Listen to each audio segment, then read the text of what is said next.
자, 저를 한번 따라서 합시다. 내가 곧 길이요, 진리요, 생명이니. 오늘 설교 제목입니다.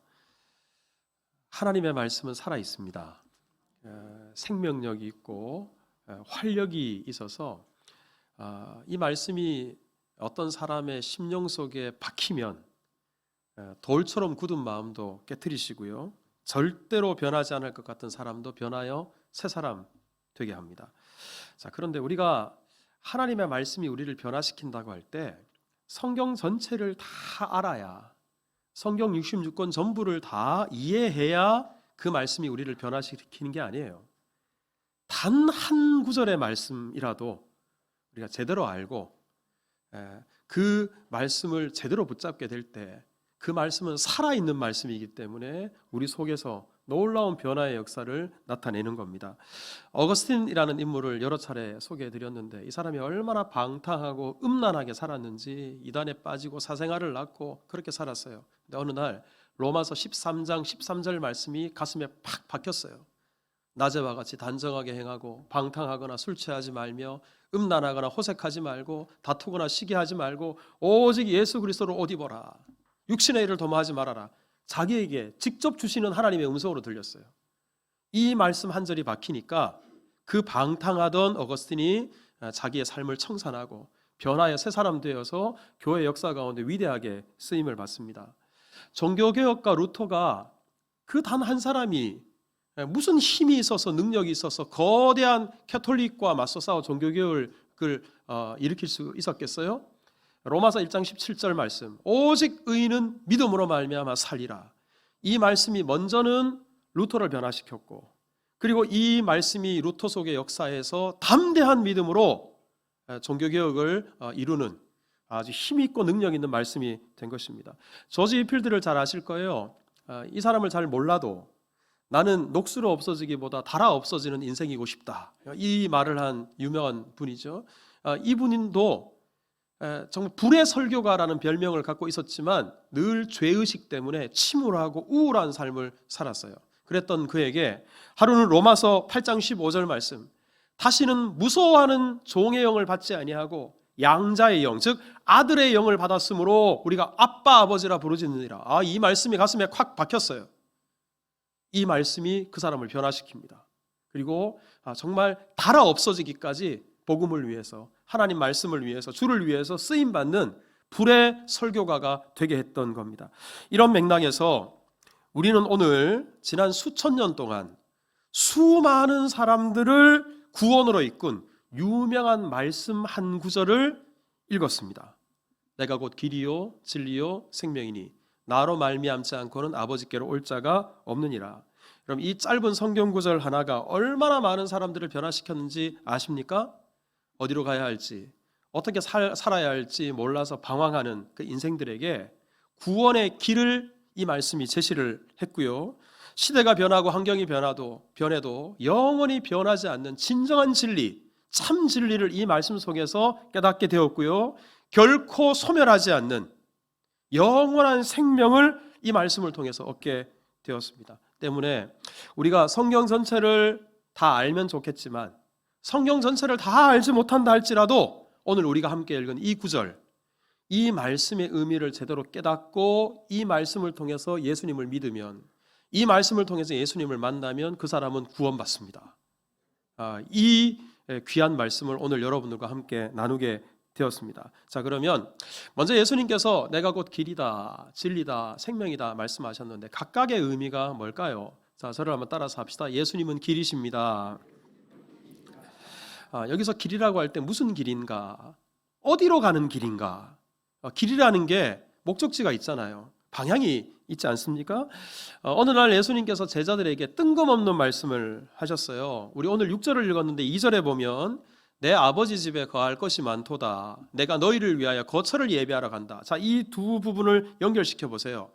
아버지 집에, 하나님의 집에 거할 곳이 많은데 바로 내가 너희를 위하여 거처를 예비하러 간다. 이걸 연결하면 바로 예수님께서 거처를 예비하러 어디로 가신다는 거예요? 하나님께로 간다. 하나님 나라로 간다. 이 의미입니다. 하지만 제자들은 예수님의 이 말씀의 뜻을 깨닫지 못했어요. 그래서 도마가 질문합니다. 5절에 도마가 이르되 주여 주께서 어디로 가시는지 알지 못하겠습니다. 그러니 예수님께서 말씀하신 그 길이 뭔지 모르겠습니다.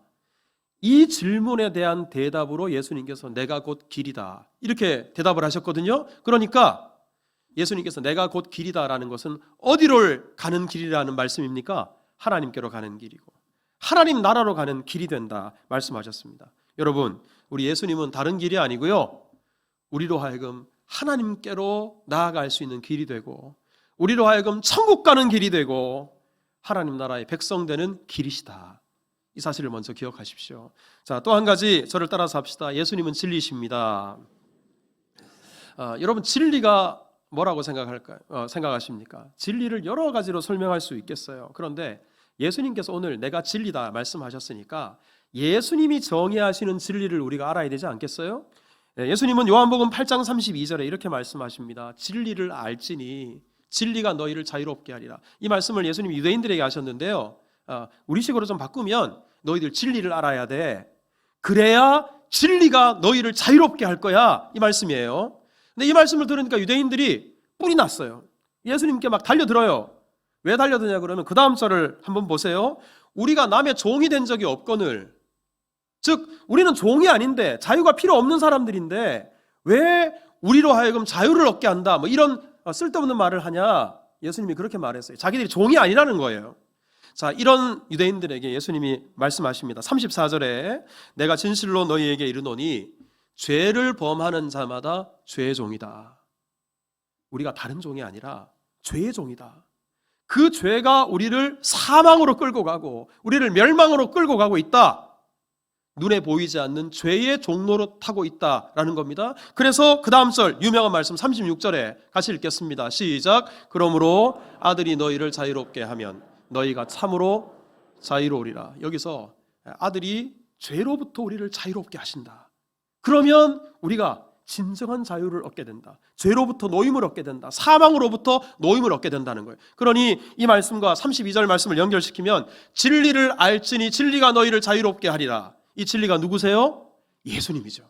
예수님을 알면 예수님께서 우리를 죄의 종에서부터 해방시켜 주신다. 자유를 주신다. 이렇게 말씀하십니다. 여러분 기억하십시오. 예수님은 죄에 매여 멸망을 향해 치닫고 있는 우리들에게, 우리 눈에 보이지 않지만 우리는 죄의 쇠사슬에 꽁꽁 묶여 있어요. 그러한 우리들에게 진정한 자유를 주시는 진리가 되신다는 사실을 믿으시기를 주님의 이름으로 축복합니다. 세 번째, 자, 저를 따라서 합시다. 예수님은 생명입니다. 요한복음을 읽어보면 요한복음 전체에 생명이라는 단어가 모두 19번 나옵니다. 그런데요, 제가 일일이 다 찾아봤어요. 이 생명이 다 예수님과 연결되어 있어요. 예수님을 생명이라고 하시거나 아니면 예수님께서 사람들에게 예수님을 통해 생명을 얻어라, 다 예수님과 연관된 생명입니다. 여러분, 과연 예수님은 생명의 떡이시고 생명의 빛이시고 생명의 문이시고 나는 부활이요 생명이니 예수님은 생명 그 자체가 되십니다. 예수님은 다른 것으로 특정할 수 없어요. 예수님은 생명으로 대표되는 분이시고 생명으로 특징되는 분이십니다. 우리 많은 분들이 예수님을 설명하면서 세계 4대 성인 중에 예수님이 한 분이다, 4대 성인 중에 한 사람이다. 그래서 예수님을 소크라테스, 공자, 석가모니 이들과 비견해서 소개합니다.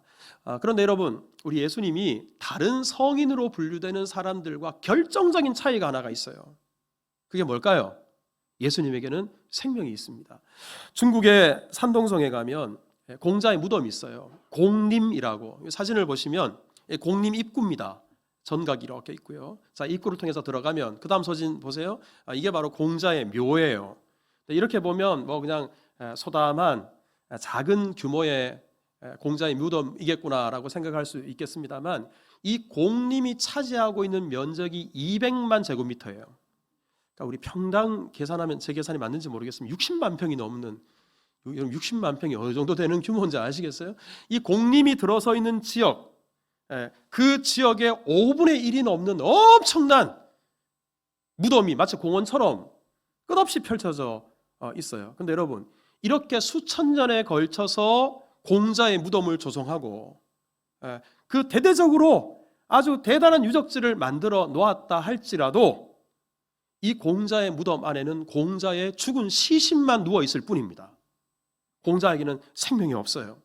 여러분, 인도의 우리 석가모니는 죽을 때 제자들에게 유언을 남겼죠. 내가 죽으면 나를 화장해라. 다비라 그러잖아요. 다비해라. 그렇게 했습니다. 제자들이 그 뜻을 받들어서 화장을 했어요. 그런데 전해전해 내려오는 말에 따르면 화장을 끝내고 났더니 석가의 몸에서 사리가 나왔는데 그 사리의 양이 무려 8가마 4마리 나왔답니다.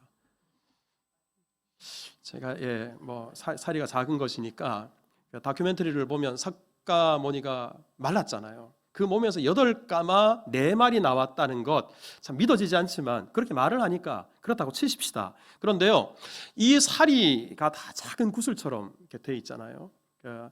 근데 이 사리를 불교 국가들, 그러니까 인도, 스리랑카, 중국, 일본, 우리나라 사찰들마다 그 사리를 너도나도 인도에 가서 스리랑카에 가서 이게 부처의 사리야, 석가모니의 사리야, 이걸 가지고 왔어요. 그런데요, 이 가지고 온 것을 보면 저마다, 물론 어떻게 생각하면 8가마나 됐으니까 그 사리가 다 사찰마다 하나씩은 가 있을 수도 있겠구나, 이런 생각이 드는데, 이 사진을 보면 우리나라의 그 유명한 통도사, 여러분 아시죠? 그 양산에 있는 통도사의 대웅전인데, 보통 우리 사찰에 가보면 대웅전 안에는 부처상이 이렇게 놓여져 있어요. 그런데 이 통도사에 있는 대웅전에는 부처상이 없어요. 그 왜 없는가 제가 물어봤더니만, 사진을 다시 띄워보세요. 이 대웅전 앞문 열고 뒷문을 열면 뒤쪽에 이렇게 계단을 금강계단이라고 해요. 이 금강계단이 이렇게 펼쳐져 있어요. 그 위에 종처럼 작은 돌이 있는데 그 안에 실제 석가모니의 사리 중 하나가 여기에 있대요. 그러니까 사리가 곧 부처이기에 사리가 있으면 굳이 부처상을 세우지 않아도 된다, 이렇게 주장을 합니다. 자, 100번 양보해서 실제로 석가모니의 몸에서 8가마 4마리나 되는 사리가 실제로 나왔다 치십시다. 그리고 그 사리를 실제로 통도사에서 가지고 와서 정말 석가모니에서 나온 그 사리가 저기에 봉안되어 있다고 치십시다. 하지만 그렇다 할지라도 죽은 시신의 몸에서 나온 그런 죽어있는 의미 없는 사리에 불과합니다. 생명이 없습니다. 하지만 여러분 기억하십시오. 예수님은 살아있습니다.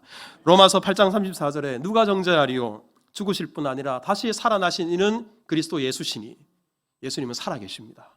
지금도 하나님 보좌 우편에서 우리를 위해서 기도하고 계시고 성령으로 우리 안에 내주하고 계심으로 늘 우리와 동행하신 분이시고 때마다 시마다 우리를 붙잡아 주시며 우리 하나님의 은혜 가운데 살게 하십니다.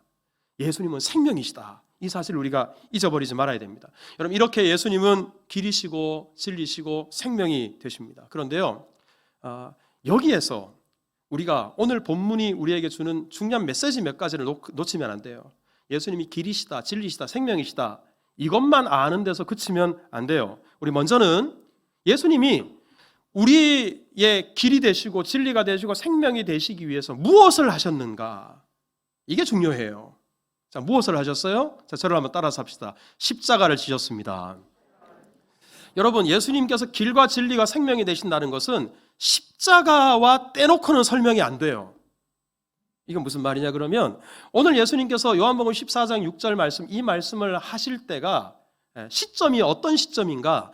우리 오늘 요한복음 14장을 읽었는데 바로 앞장 13장에는 예수님께서 제자들과 함께 이 땅에서 마지막 식사를 하십니다. 최후의 만찬이라고 하죠. 그리고 우리 베드로에게는 네가 닭 울기 전에 나를 3번 부인할 거다 말씀하셨어요. 그러니 지금 십자가를 지시기 하루 전날, 지금 요한복음 14장에 있는 말씀들을 제자들에게 하신 겁니다. 잠시 후면 예수님이 십자가에 못 박혀 죽으실 거예요. 그러니까 내가 지금 아버지의 집으로 거처를 예배하러 간다, 이 말씀이 무슨 말이에요? 내가 잠시 후면 십자가에 못 박혀 죽을 것이고 3일 만에 다시 살아나서 하나님 나라에 들어가게 될 것이다. 아버지께서 나를 보내셨으니 다시 내가 아버지께로 돌아갈 것이다. 이 메시지입니다. 그러니까 우리 오늘 예수님께서 바로 길이 되신다, 진리가 되신다, 생명이 되신다라고 하는 이 말씀은 바로 이 말씀을 이루시기 위해서 예수님께서 십자가를 지게 될 것이다. 십자가와 연관해서 이 말씀을 하신 겁니다. 여러분, 실제로 길과 진리와 생명은 십자가를 떼놓고는 설명할 수 없어요. 자, 먼저 길을 보실까요? 히브리서 10장 20절 이렇게 말씀합니다. 그 길은 우리를 위하여 휘장 가운데로 열어놓으신 새로운 살 길이요, 휘장은 곧 그의 육체니라. 여러분, 우리 예수님께서는 우리 죄를 대신해서 십자가에 달리셔서 그 육체를 찢으셨어요. 살을 찢으셨어요. 그 예수님을 통해서 하나님께로 나아갈 수 있는 구원의 새 길, 살 길을 열어주셨습니다. 예수님께서 바로 십자가에 못 박혀 죽으심으로 진정한 구원의 길이 되신 거예요. 진리 또한 마찬가지예요. 로마서 8장 2절에 보면 이는 그리스도 예수 안에 있는 생명의 성령의 법이 죄와 사망의 법에서 너를 해방하였느니라. 진리가 너희를 자유케 한다 그랬잖아요. 우리가 죄의 종로로 됐는데 해방되었어요. 어떻게 해방될 수 있었습니까? 죄와 사망의 권세를 생명의 법으로 무너뜨리셨어요. 예수님 십자가에 못 박혀 죽으신 것으로 끝이지 않고 3일 만에 다시 살아나셨습니다. 그 예수님의 부활의 역사로 말미암아 죄와 사망의 권세를 깨트리셨어요.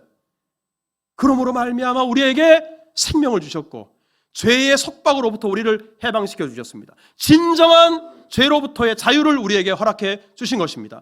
그러니 진리가 너희를 자유케 하리라, 이 말씀은 십자가 없이는 이루어질 수 없는 말이에요. 생명도 마찬가지입니다. 요한복음 10장 17절에 내가 내 목숨을 버리는 것은, 예수님께서 무엇을 통해서 목숨을 버리십니까? 십자가로. 십자가에 못 박혀 목숨을 버리십니다. 왜 예수님이 목숨을 버리셨을까요? 그것을 내가 다시 얻기 위하여, 생명을 다시 얻기 위해서, 저와 여러분들 우리의 생명을 얻기 위해서 예수님의 목숨을, 생명을 버리셨어요.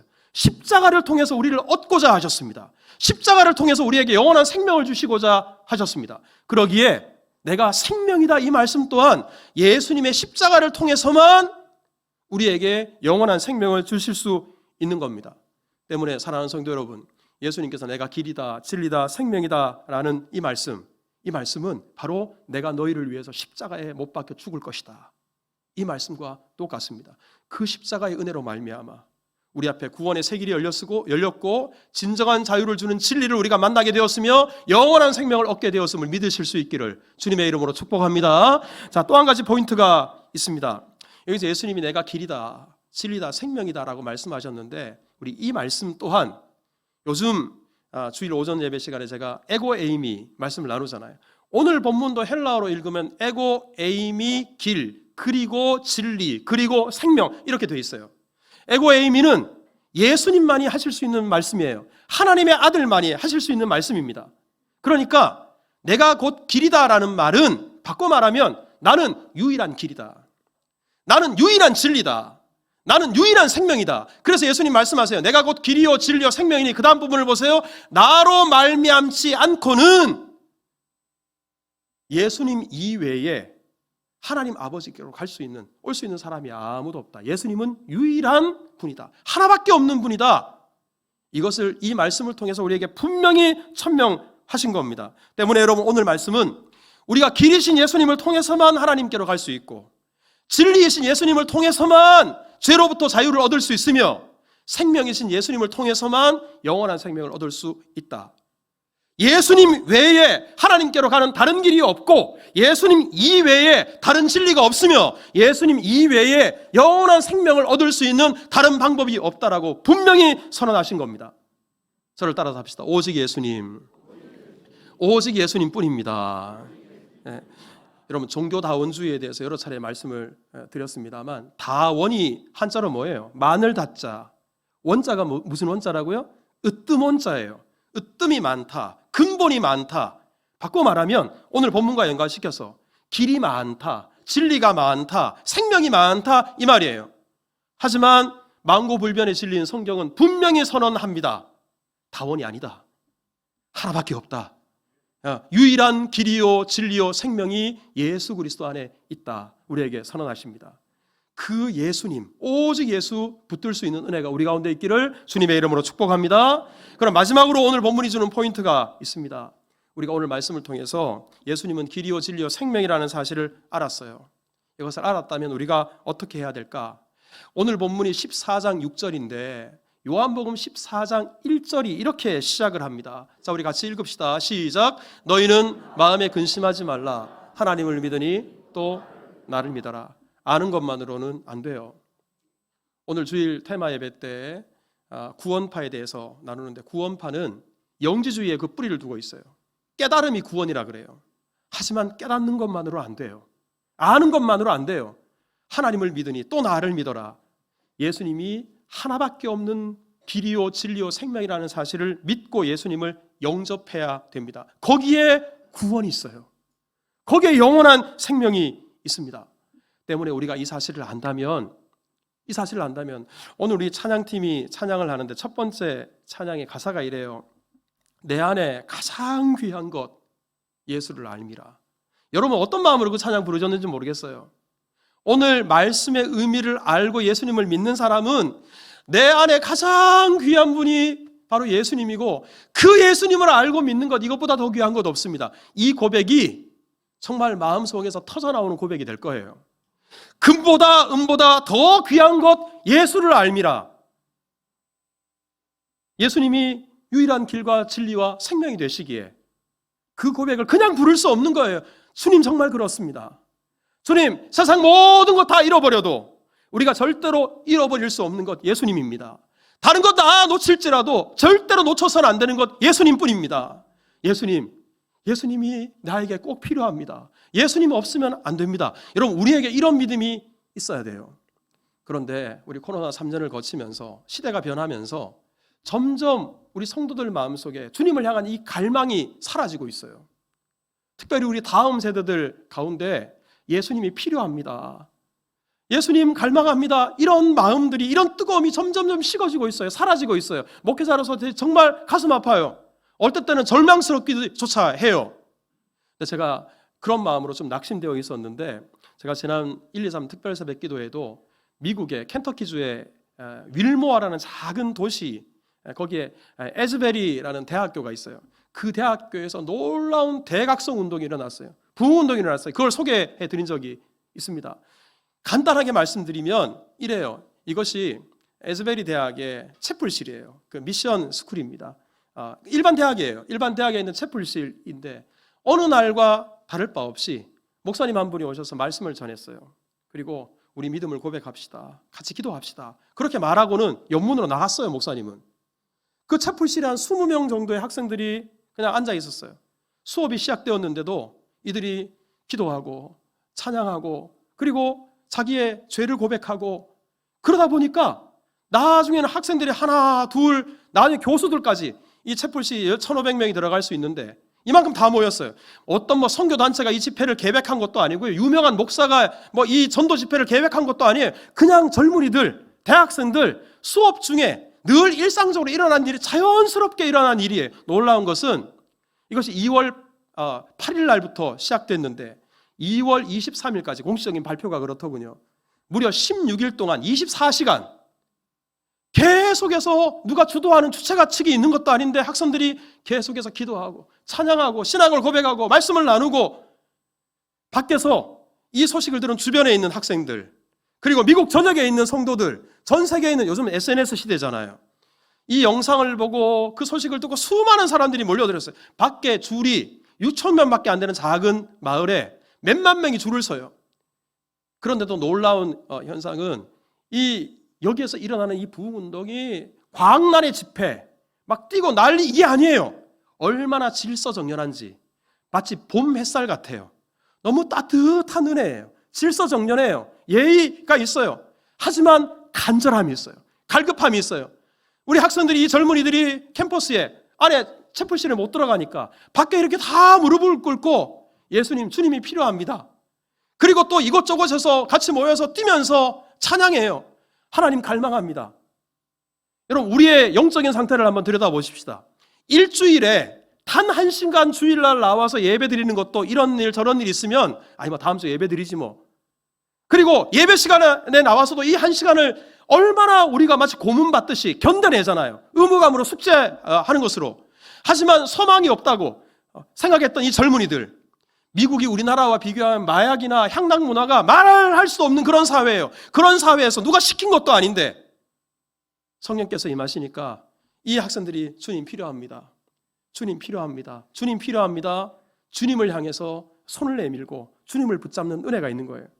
여러분, 우리가 오늘 말씀, 내가 곧 길이요 진리요 생명이다, 이 말씀을 우리가 제대로 깨닫게 될 때 우리 또한 일주일에 1시간이 아니라 우리 삶의 모든 현장 속에서 하나님의 은혜를 갈망하는 성도가 될 수 있을 것이고, 예수님 어떻게든 놓치지 말아야 되겠다. 예수님, 오직 예수기에 그 예수님 붙들어야 되겠다. 그 예수님과 동행하며 그렇게 살아가게 될 것입니다. 그런 은혜가 우리 가운데 있기를 주님의 이름으로 축복합니다.